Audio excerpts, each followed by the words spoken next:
जय Hind. I am Bharat Khan. आज की इस सेशन में आपको बताऊंगा क्या इजराइल अलग अलग मोर्चों पर फंस गया है। जिस प्रकार से अलग अलग आर्टिकल में लिखा जा रहा है कि इजराइल मल्टीपल फेजेज में यहाँ पे फंस गए हैं, इसके बारे में क्या रियलिटी है। जिस तरीके से अलग अलग आर्टिकल में इस रिलेटेड लिखा जा रहा है, आप लोगों को मालूम है कि इस रिलेटेड और भी कई सारे बार्गेनिंग न्यूज़ आ रही हैं। जिस प्रकार से कहा जा रहा है कि हमास ने यहाँ पे ईरान का सपोर्ट किया है, तो क्या वाकई हमास ने जो एलिगेशन लगाया जा रहा है कि हमास ने यहाँ पे ईरान का सपोर्ट क्या है, इस प्रकार का जो न्यूज़ आ रही है, क्या ये सही है? आपको आज की सेशन में इसके बारे में बताएंगे और आगे आप लोगों को बताएंगे कि किस प्रकार से मल्टीपल फ्रंट यहाँ पे खुलते जा रहे हैं। देखिए, यहाँ पे इजराइल दोहरे मोर्चे पर घिरा। क्या वाकई इजराइल दोहरे मोर्चे पर घिरा है? ईरान और हमास ने बनाया प्लान। क्या वाकई ईरान और हमास ने कोई प्लान बनाया है?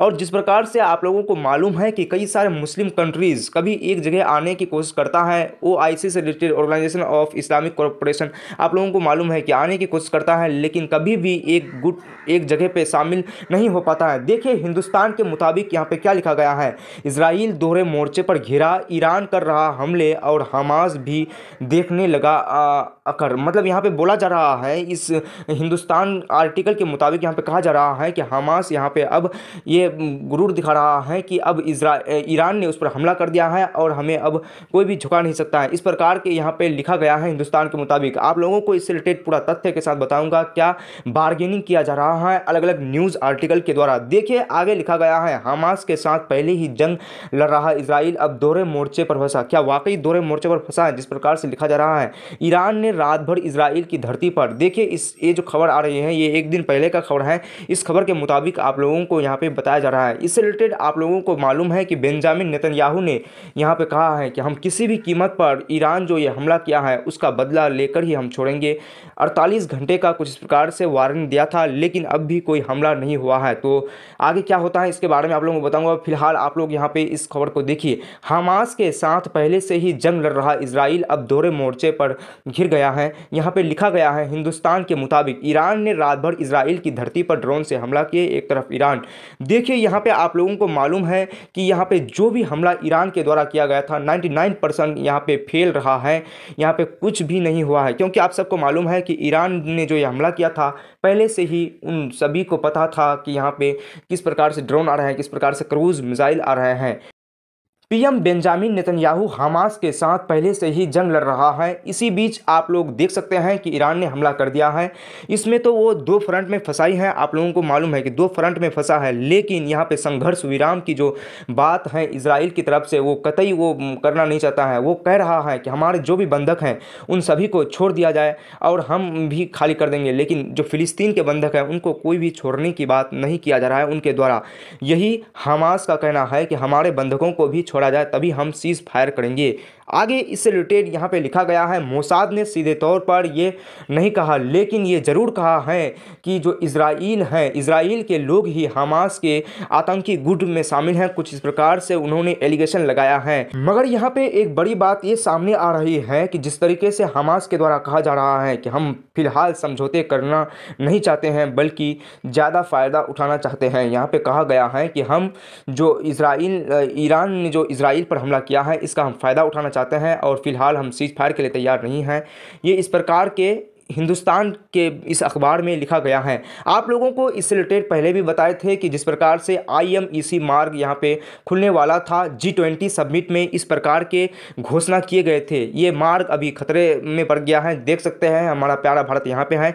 यहाँ से आप लोग मुंबई से, इस तरीके से मुंबई जो पोर्ट है उससे होकर जाने वाला था ईरान से सऊदी अरबिया से गुजरते हुए इस प्रकार से जाने वाला था इजराइल से उसके बाद फिर अलग अलग देशों में यहाँ पे अपने काम करने वाले थे। लेकिन जो ये IMEC मार्ग था वो अभी पोस्टपोन हो गया है। हो सकता है कि ये भविष्य में अभी कभी खुल भी नहीं सकता हो।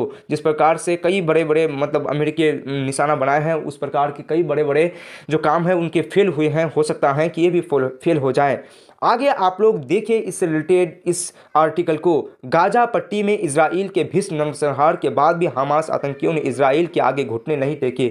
आप लोगों को मालूम है कि जिस प्रकार से नरसंहार वहाँ पे फिलिस्तीन के जगह में हुए हैं, आज तक पूरे दुनिया में कहीं पे इस प्रकार के नरसंहार नहीं हुए हैं। मोसाद का कहना है कि हमास के नेता यहन सिनवार ईरान के साथ तनाव का फ़ायदा उठाना चाहता है। यहाँ पर उनके द्वारा एलिगेशन लगाया जा रहा है। लेकिन आप लोगों को एक बात और भी ध्यान में रखना चाहिए कि जिस प्रकार से एलिगेशन लगाया जा रहा है कि ये ईरान समर्थित गुट है, तो आप लोगों को मालूम होना चाहिए कि ये ईरान समर्थित कोई भी गुट नहीं है, ये हमास का एक अपना गुट है। वहीं पे आप लोग देखिए, ईरान के हमले से नए युद्ध की आहट। आप लोगों को मालूम है कि कई सारे आर्टिकल, कई सारे न्यूज़ चैनल, कई सारे पॉलिटिकल पार्टीज द्वारा कहा जा रहा है कि ईरान के हमला जो हो रहा है ये पूरे दुनिया में युद्ध का खतरा फैला सकता है। जिस प्रकार से रूस और यूक्रेन युद्ध चल ही रहा है, इजराइल और फिलिस्तीन युद्ध पहले से ही चल रहा है, अब ईरान का दखल उसमें होना पूरे दुनिया के लिए संकट मंडरा रहा है, पूरे दुनिया पर एक आफत मतलब युद्ध का झलक रहा है। इजराइल का कहना है कि वो खुद को सुरक्षित रखने और दुश्मन को चोट पहुंचाने का पूरा दम रखता है। इजराइल को अमेरिका और ब्रिटेन का भी सहयोग मिला है। आप सबको मालूम है कि इजराइल जो है उसको ब्रिटेन, अमेरिका, कनाडा, जितने भी यहाँ पे G20 हो, G7 हो, जितने भी देश हैं उन सब का वहाँ पे शामिल है। लेकिन यहाँ पे भारत का कोई भी इजराइल को समर्थन नहीं है। भारत का भी इसमें आप लोगों को मालूम है कि 1.1 लगभग 1.1 लाख करोड़ की यहाँ पे नुकसान की बात कहा जा रहा है। लेकिन वहीं पे कई सारे अखबार द्वारा बार्गेनिंग किया जा रहा है कि जो हमास ईरान का सपोर्ट कर रहा है, लेकिन इस तरीके से जो हमास ने खारिज किया है कि हमारे द्वारा कोई भी सपोर्ट नहीं किया जा रहा है, हमारे ऊपर उल्टे हमले हो रहे हैं। जिस प्रकार से ईरान ने यहाँ पे हमले किए थे इजराइल पर, उसके बाद कई सारे पलटवार यहाँ पे गाजा स्ट्रिप में यहाँ पे किए गए हैं। जो थोड़े भी जगह बाकी हैं, थोड़े भी बचे खुचे ज़मीन है, उस पर यहाँ पे बम गिराए गए हैं। Israel bomb Gaza, US rules out and join Israel content on Iran. मतलब यहाँ पे बताया जा रहा है पे हमास का समर्थन इजराइल ईरान के साथ है, इस प्रकार से कहा जा रहा है। लेकिन उसी बात को लेकर उन्होंने हमला कर दिया है यहाँ पे हमास पर, जिस तरीके से आप लोग फुटेज देख सकते हैं यहाँ पे।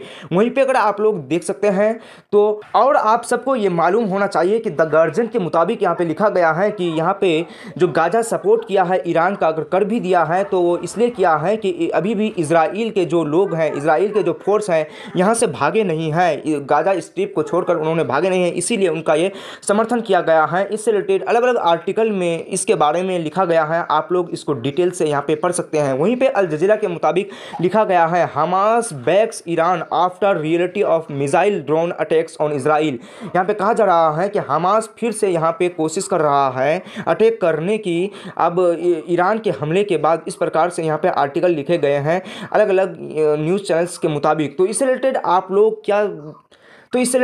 लोगों की क्या राय है, आप लोग अपना जवाब कमेंट सेक्शन में ज़रूर दीजिए। आप लोग इस रिलेटेड जो भी सोचते हैं उसके बारे में ज़रूर लिखिए। Thanks for watching, peace be upon you. जय हिंद।